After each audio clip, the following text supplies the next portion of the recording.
हिंदुस्तान का एक ऐसा राज्य है जिसे सपनों की नगरी कहा जाता है और जिसे लोग माया के नगरी के नाम से भी जानते हैं।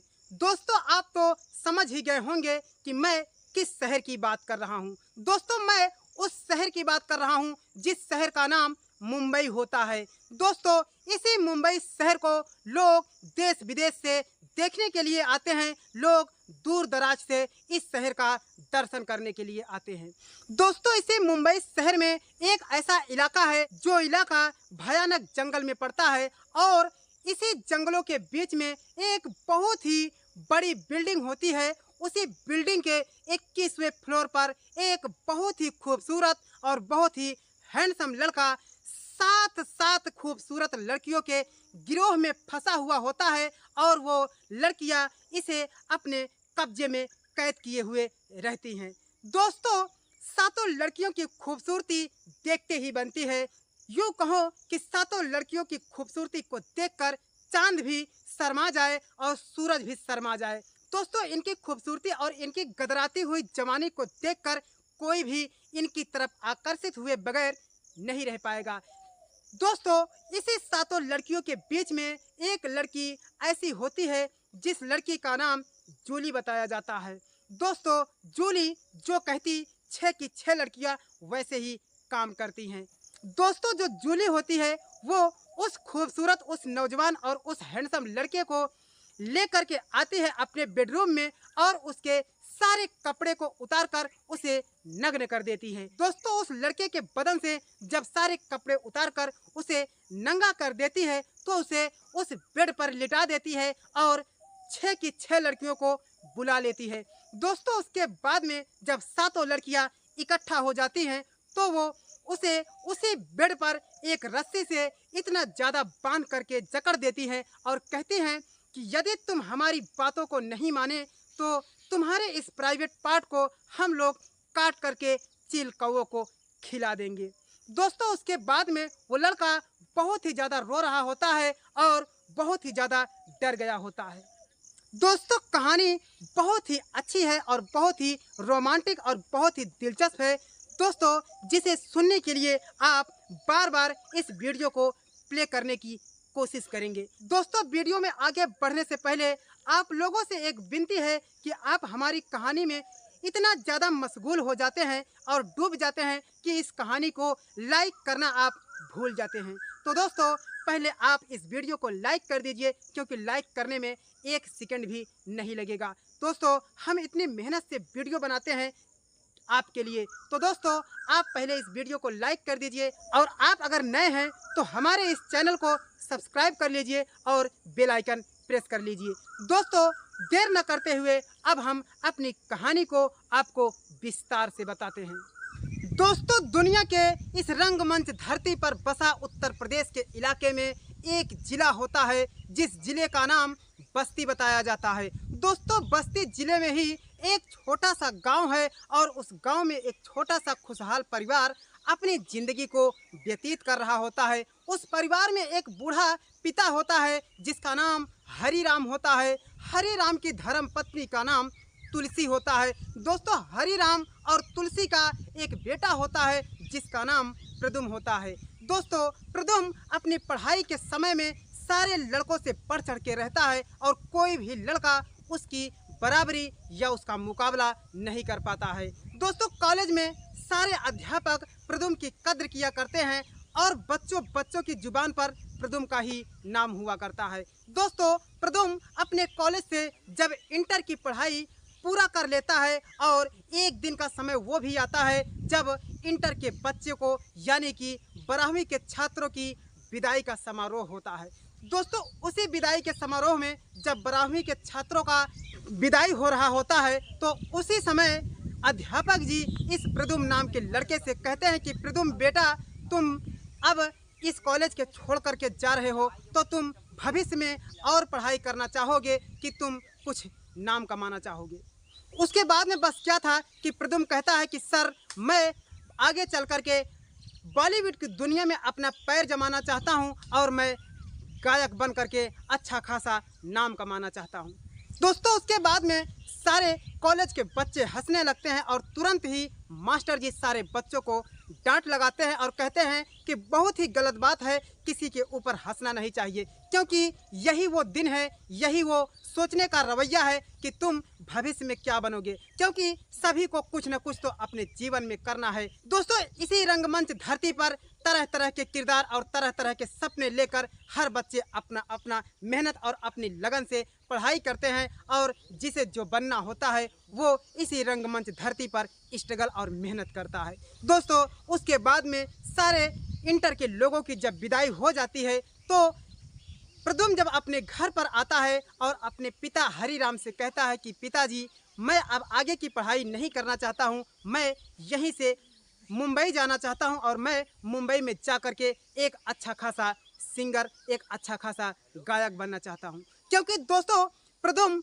कॉलेज के दिनों में ऐसा संगीत में कारनामा करता था कि लोग दूर दूर तक उसका नाम करते हैं, और कोई भी गीत संगीत, गजल, कव्वाली, भाव भजन में उससे कोई आगे नहीं हो पाता था। उसके बाद में जब यह सब सुनते हैं तो हरिराम अपने बेटे प्रद्युम्न के ऊपर गुस्सा हो जाते हैं और कहते हैं कि तुम्हें नहीं पता है, फिल्म जगत की दुनिया एक चकाचौंध की दुनिया है और कोई भी जल्दी इसमें सपना पूरा नहीं कर पाता है। हरिराम कहते हैं कि बेटा, तुम मेरी मानो तो तुम और पढ़ाई करो, तुम ऐसी पढ़ाई करो, तुम डिग्री करो, तुम डॉक्टर बन जाओ, इंजीनियर बन जाओ, लेकिन फिल्मों की दुनिया में तुम्हें नहीं जाना है। लेकिन बस क्या था कि प्रद्युम्न भी जिद कर लेता है और कहता है कि नहीं पिताजी, मेरा जो शौक है, जो मेरा सोचने का इरादा है, मैं वही काम करूँगा। दोस्तों, कहते हैं कि जब बच्चे का जो दिल करता है उसे वही करने देना चाहिए। दोस्तों, पिता हरिराम भी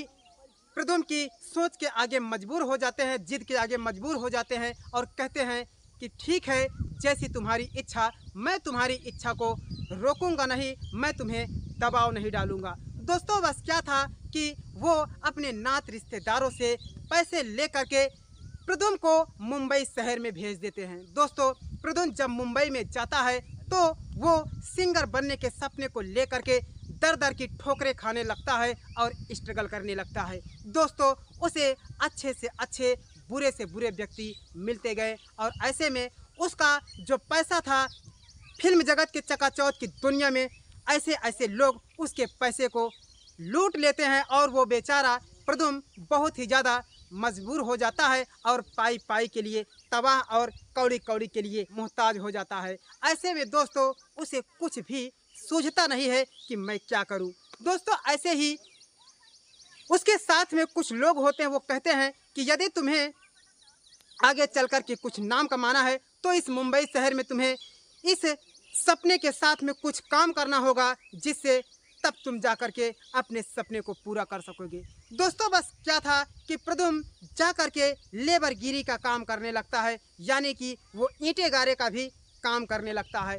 ऐसे में वो अपने खाने पीने का खर्च निकालता है और उससे जो पैसा बचता है वो फिल्म जगत की दुनिया में लगाता है। दोस्तों, उसे ऐसे झूठे झूठे प्रोड्यूसर और झूठे झूठे फाइनेंसर मिल जाते हैं कि उसके पैसे को लूटते और खा जाते हैं। दोस्तों, कोई भी उसके गाने को रिलीज नहीं करा पाता है। दोस्तों, ऐसे ही जब उसे कोई अच्छा स्थान मिलता है तो उस वक्त सही समय रहता है उसे आगे बढ़ने का, लेकिन उस वक्त प्रद्युम्न के पास में कोई भी पैसा नहीं बचा होता है।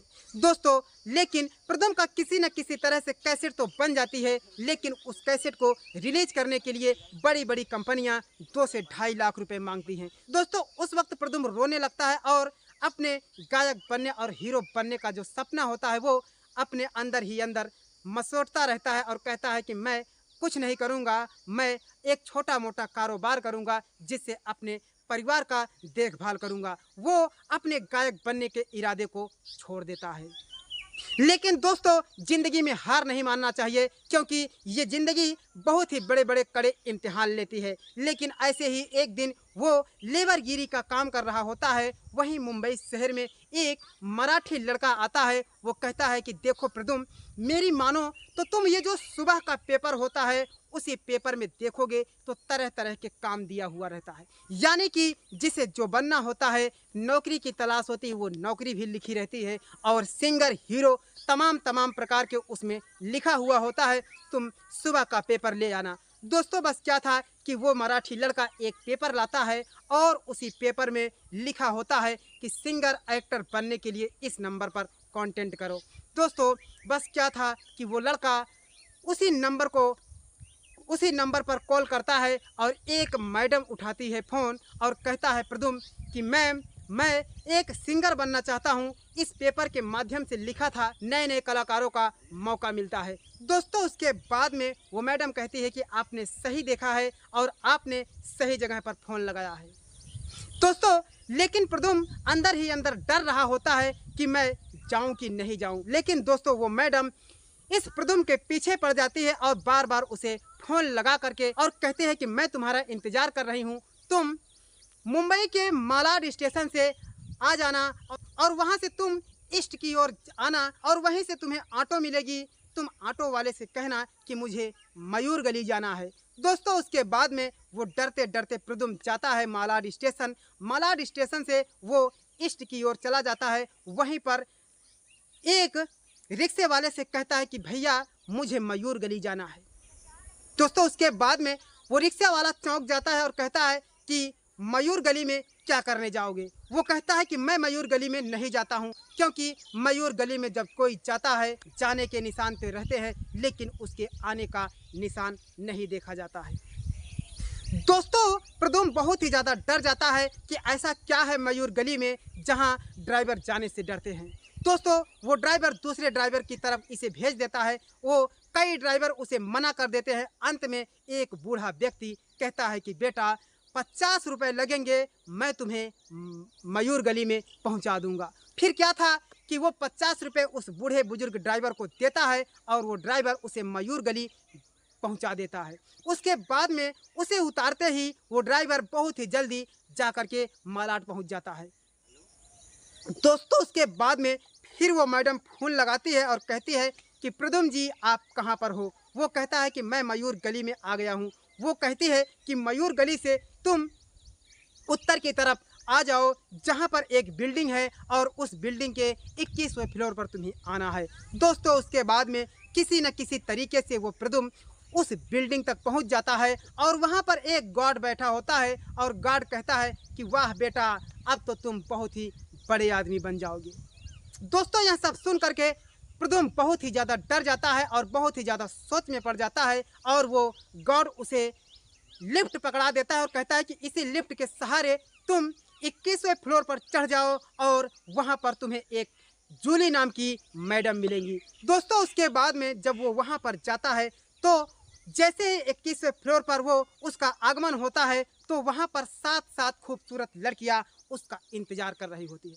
उसे मालाएं लेकर स्वागत करने के लिए उसके गले में मालाएं पहनाती हैं और उसे माल्यार्पण करने के बाद में उसे एक कमरे में ले जाती हैं। चारों तरफ से प्रदुम को 7 लड़कियां उसके आगे पीछे बैठ जाती हैं।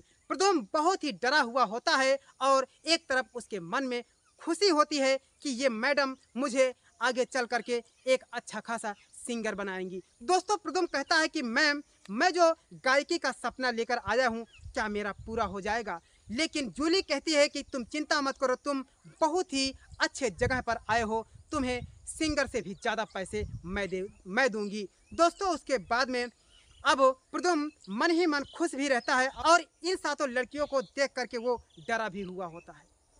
दोस्तों 7 लड़कियों की खूबसूरती ऐसी होती है कि चांद भी इसे देखे तो शर्मा जाए, सूरज भी इसके ऊपर धूप डालने से कई बार सोचेगा कि इनके रंग को कहीं काला ना पड़ जाए, क्योंकि इनकी खूबसूरती और इनकी गदराती हुई जवानी इस तरह से होती है कि कोई भी इन्हें देखे तो इन्हें देखता ही रह जाए। इनकी गदराती हुई जवानी और इनकी गदराता हुआ यौवन बहुत ही खूबसूरत और इनका यौवन बहुत ही खूबसूरत होता है। इनका फिगर इस तरह से होता है कि जैसे कोई नागिन का कमर होता है।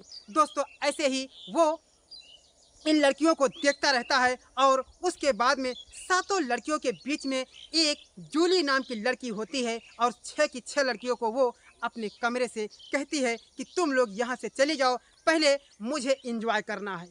दोस्तों एंजॉय का नाम सुनते ही वो प्रदुम बहुत ही ज़्यादा डर जाता है, लेकिन करे भी तो क्या करे, वो मजबूर होता है। उसके बाद में 6 की 6 लड़कियां जूली के कमरे से निकलकर वो अपने अपने एक कमरे में चली जाती हैं और जूली कहती है कि आज रात तुम प्रदुम हमारे साथ में सोओगे। दोस्तों प्रदुम कहता है कि मैम ये क्या कह रही हो, सोना है मतलब, मैं समझ नहीं पाया। जूली कहती है कि मैं तुम्हें साफ साफ बता देती हूँ कि तुम्हें सिंगर, तुम्हें हीरो यानी कि तुम्हें गायक भी नहीं बनना है। तुम पोर्न की दुनिया में एक अच्छा खासा स्टार, एक अच्छा खासा जाना माना स्टार बनना है, यानी कि सेक्सुअल की दुनिया में तुम्हें हीरो बनना है। दोस्तों आप तो समझ ही गए होंगे कि वहाँ पर फिल्म नहीं बल्कि वहाँ पर ब्लैक मूवी बनती है। वो ब्लैक मूवी का जो प्रोड्यूसर होता है इन्हीं सातों लड़कियों को इनका एक काम सौंपता है कि तुम्हें नए नए खूबसूरत लड़कों को तलाश करना है और उन्हें अपने जाल में फंसाना है और हमें सौंप देना है। दोस्तों उसके बाद में वो जूली इसे समझाती है कि मेरी मानो तो तुम हीरो नहीं बन पाए तो क्या हुआ, तुम पोर्न की दुनिया में नाम कमाओ। दोस्तों प्रदुम बहुत ही ज़्यादा डर जाता है। प्रदुम कहता है कि मैं ऐसा काम नहीं करूँगा, लेकिन दोस्तों प्रदुम को वो कहते हैं कि तुम्हें ऐसा करना होगा। प्रदुम को डराने धमकाने लगती है और कहते हैं कि मैं तुम्हारा टेस्ट लेना चाहती हूँ कि तुम एक अच्छे खासे मर्द हो कि तुम नपुंसक हो। दोस्तों अब प्रदुम बेचारा करे तो क्या करे, वो मजबूर होता है और जूली अपने बदन के सारे कपड़े उतार करके उसे अपने जवानी का मजा देने लगती है और प्रदुम के भी सारे कपड़े उतार करके उसे अपने बेड पर लिटा देती है और उसके साथ में सारी रात सुहाग रात के जैसे उसके साथ में शारीरिक सुख बनाती है और प्रदुम भी उसके साथ में वैसा ही करता है। उसके बाद में जब वो जूली को खुश कर देता है तो जूली उसे 15 से 20 हजार रुपये उसके जेब में डाल देती है और अब तो प्रदुम सोचने लगता है कि क्या हुआ, ऐसा ही करूँगा, कोई मुश्किल नहीं है। फिर क्या हुआ कि जूली के दरवाजे पर 6 की 6 लड़कियां दस्तखत दे देती हैं, यानी कि जूली का दरवाज़ा खटखटाती हैं और कहती है कि दीदी अगर तुम खुश हो गई हो तो दरवाज़ा खोलो, अब मेरी बारी है। दोस्तों उसके बाद में वो लड़का प्रदुम बहुत ही ज़्यादा डर जाता है और वो सोचता है कि मैं यहाँ आकर के फंस गया हूँ। दोस्तों उसके बाद में जब दूसरी लड़की जाती है तो वो प्रदुम से कहती है कि तुम भी हमारे शरीर के साथ में संबंध बनाओ और मुझे भी खुश करो। लेकिन प्रदुम कहता है कि मुझ में अब वो ताकत नहीं रही, मुझ में वो एनर्जी नहीं रही, मैं तुम्हारे साथ में कल संबंध बना सकता हूँ। दोस्तों उसके बाद में वो लड़की उसे जोश निरोधक गोलियां देती है और उसे खिला देती है। फिर क्या था कि प्रदुम उस लड़की के साथ में भी हम बिस्तर बनाता है और उस लड़की के साथ में भी पोर्न जैसी काम करने लगता है। दोस्तों ऐसे ही सातों की सातों लड़कियों के साथ में वो गलत संबंध बनाता है, यानी कि शारीरिक संबंध बनाता है और उसके बाद में सातों लड़कियां खुश हो जाती है। ऐसे ही वहाँ पर और कई सारी लड़कियां आती हैं, वहाँ पर पोर्न मूवी बनना चालू हो जाता है। दोस्तों जब पोर्न मूवी बनना चालू हो जाता है तो उसे वो लड़कियां कहीं भी आने जाने नहीं देती थी कि उन्हें डर था कि ये प्रदुम कहीं भाग न जाए। दोस्तों प्रदुम को ये लड़कियां बहुत ही सारे पैसे देती हैं और प्रदुम इनके साथ में पोर्न मूवी को बना रहा होता है। दोस्तों ये लड़कियां इसे 5 से 7 सालों तक कैद करके रखे रहते हैं, इसे कहीं भी आने जाने नहीं देती हैं। दोस्तों इधर प्रदुम के पिताजी हरिराम और माँ तुलसी बहुत ही ज़्यादा चिंता में हो जाती है और इनकी माँ और इनके पिता कहते हैं कि मेरा बेटा मुंबई की गलियों में जाकर के खो गया है और लगता है मेरा बेटा अब इस दुनिया में ही नहीं है। दोस्तों माँ और पिता के चेहरे में आंसुओं की धार गिरती रहती है, रो रहे होते हैं, सारा गांव शोक में डूबा रहता है। दोस्तों एक दिन की बात है, पोर्न दुनिया का जो प्रोड्यूसर होता है वो जूली को फ़ोन लगाता है और कहता है कि जूली तुम्हारे पास में जो लड़का आया है उस लड़के को तुम्हें वीज़ा पासपोर्ट बनवाना है और उसे विदेश भेजना है। दोस्तों बस क्या था कि जब जूली प्रदुम से कहती है कि तुम्हें विदेश जाना है और हमेशा हमेशा के लिए तुम्हें वहीं पर सेटलमेंट होना है, यह सुनते ही प्रदुम बहुत ही ज़्यादा रोने लगता है, सातों की सातों लड़कियों के पैरों पर गिर जाता है और कहता है कि मैं अब तक तो जैसे तैसे कर रहा था, लेकिन मैं विदेश की दुनिया में नहीं जाऊंगा। लेकिन जूली कहती है कि तुम्हें इसमें क्या बुराई है, वहाँ पर तुम्हें करोड़ों धन मिलेंगे और तुम खुश रहना। लेकिन वो कहता है कि वो धन ही क्या जब मैं अपने माँ और अपने पिता के मुंह न देख पाऊँ। दोस्तों वो जूली कहती है कि अगर तुम इस बात को कहीं पर लीक करते हो तो तुम्हारी ज़िंदगी खत्म भी हो जाएगी, लेकिन अच्छा यही रहेगा कि तुम मेरी बातों को मानकर तुम विदेश चले जाओ और बड़ी से बड़ी हीरोइनों के साथ में पोर्न का वीडियो बनाओ। दोस्तों उसके बाद में वो प्रदुम मानने को तैयार नहीं होता है, सारी लड़कियों से लड़ जाता है, लेकिन साथ साथ लड़कियों के बीच में फंसा ये प्रदुम बहुत ही ज़्यादा झुक जाता है और सारी लड़कियां इसे कैद करके एक बेडरूम में ले जाती हैं और बेड से गिरा करके इसके सारे कपड़े उतार करके उसे रस्सियों से जकड़ करके बांध देती हैं। दोस्तों उसके बाद में जूली के साथ साथ में सातों लड़कियां कहती हैं कि यदि तुम विदेश जाने के लिए नहीं तैयार होते हो तो तुम्हारे इस प्राइवेट पार्ट को काट कर हम लोग चील कौवों को खिला देंगे। दोस्तों उसे डरा और धमका रही होती हैं कि ये प्रदुम जा करके विदेश में चला जाए और फिर ये कोई नए लड़के का तलाश करेंगी। दोस्तों उसके बाद में वो सातों लड़कियां किसी तरीके से उस प्रदुम का वीजा पासपोर्ट तैयार करवाती हैं और उसे पूर्ण जगत की दुनिया में भेज देती हैं, यानी कि इस हिंदुस्तान के धरती से किसी दूसरे देश में यानी कि विदेश में भेज देती है। लेकिन दोस्तों विदेश में भी वो कई हजार लड़कियों के साथ में पूर्ण वीडियो बनाता है, यानी कि कई सारी लड़कियों के साथ में वो शारीरिक संबंध बनाता है और ऐसे ही वो बचते बचते एक भयंकर बीमारी का शिकार हो जाता है। दोस्तों उसके बाद में पूर्ण दुनिया का जो प्रोड्यूसर होता है उस लड़के का इलाज कराता है, लेकिन वो लड़का बच नहीं पाता है और अस्पताल में ही अपने बिस्तर पर लेटे लेटे दम तोड़ देता है। दोस्तों उसके बाद में उसकी लाश भी इंडिया कोई नहीं भेजता है और वहाँ का प्रोड्यूसर उसे ले जाकर के किसी जगह पर दफना देता है और माँ बाप अपने बेटे की सूरत भी नहीं देख पाते हैं। दोस्तों माँ बाप अपने बेटे प्रदुम की याद में रो रहे होते हैं और पिता भी उसकी याद में मर जाता है और माँ भी उसकी याद में मर जाती है। दोस्तों इकलौता बेटा प्रदुम अपनी जिंदगी को हाथ धो बैठता है और वो इस दुनिया से चला जाता है। तो दोस्तों ये थी हमारी कहानी। अगर कहानी जरा भी अच्छी लगी हो तो हमारे इस चैनल को कर दीजिए सब्सक्राइब और वीडियो को कर दीजिए लाइक। दोस्तों आप लोगों से मैं ये कहना चाहूँगा कि यदि कोई भी काम करो, यदि किसी भी क्षेत्र में जाना है तो सोच समझ करके अपने कदम को बढ़ाना है, यानी कि माँ बाप के बातों को सहमत हो करके अपने आप को उस काम को करना होगा। दोस्तों किसी भी काम को करने से पहले जज्बात में फैसला नहीं लेना चाहिए। और तो और इस मुंबई शहर में इस माया की नगरी में ऐसे ऐसे लोग बसे हुए हैं कि कहाँ किसको कब कैद कर ले कोई भरोसा और कोई अंदाज़ा नहीं है। दोस्तों ज़िंदगी में नाम कमाना बहुत ही मेहनत का काम और बहुत ही कठिन काम होता है और अच्छा भी होता है कि लोग अपने अपने सपने को साकार करें, लेकिन सपने को साकार करने से पहले कई बार सोचना चाहिए और किस तरह से काम करना चाहिए इसके बारे में बहुत ही मजबूती से ध्यान देना चाहिए। तो फिर मिलते हैं किसी नेक्स्ट वीडियो में, तब तक के लिए हर शहर की कहानी से सागर को दीजिए इजाज़त। जय हिंद, जय भारत।